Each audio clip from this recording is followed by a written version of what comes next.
নমস্কাৰ বন্ধু বান্ধৱীসকল, ভালে আছেনে আপোনালোক? আমাৰো বাৰু ভালেই। আজি মই অকণমান খাচী মাংস বনাম বুলি ভাবিলোঁ। সেই ৰেচিপিটো আপোনালোকৰ লগত শ্বেয়াৰ কৰিম বুলি ভাবিলোঁ। এয়া মই কেৰাহীখনত মিঠাতেল দিছোঁ, দি তাত মই লং, ইলাচি, জিৰা, তেজপাত, ডালচেনি দি দিছোঁ। এইখিনি অকণমান মই ভাজি ল'ম।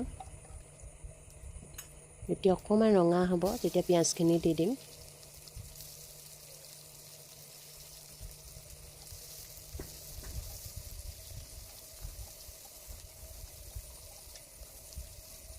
পিঁয়াজখিনি অলপ ৰঙা হোৱাকৈ ভাজিম অকণমান।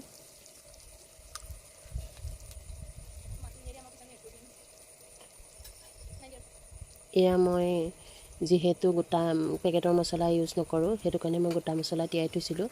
ইয়াত আদা, নহৰু, জিৰা, ধনিয়া গুটি আছিলে আৰু লগত কেঁচা জলকীয়া দুটা আছিলে। ছোৱালীজনীয়ে যিহেতু খাব, সেইটো কাৰণে আমাৰ ঘৰত জলকীয়া পৰিমাণটো চবতে নিদিয়াই হয়। এতিয়া অকণমান দি দিছোঁ। আৰু আমি ৰেড চিলি আৰু শুকান জলকীয়া ইয়াত ইউজ নকৰোঁ। ইয়াত মই হালধি দিলোঁ, সোৱাদ অনুসৰি নিমখ দিছোঁ। এইখিনি মই এতিয়া ভাজি ল'ম অলপ।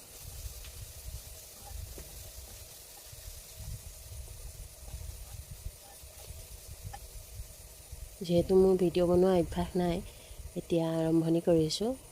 ভাবিছোঁ আপোনালোকৰ সহায় সহযোগ পাম বুলি। ইয়াত অকণমান মটন মছলা মই ইউজ কৰিছোঁ, আধা চামুচকৈও কম।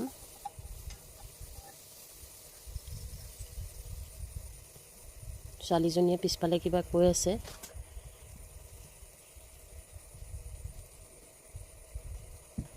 অকণমান কথা পাতিব লাগে বুলি। এই মছলাখিনি মই ভালকৈ ভাজি ল'ম। ইয়াত অকণমান পানী দি দিছোঁ, পূৰা সুন্দৰকৈ ভাজি তাৰ গোন্ধটো ওলাবৰ কাৰণে। যেতিয়ালৈকে তেলখিনি ছেপাৰেট নহয় তেতিয়ালৈকে আমি ভাজি থাকিম।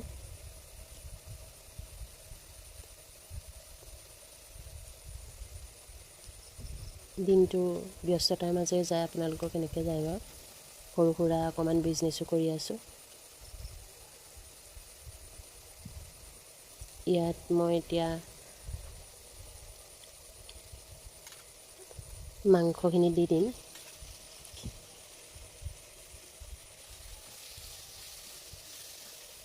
মাংসখিনি দি ভাজি থাকিম অলপ।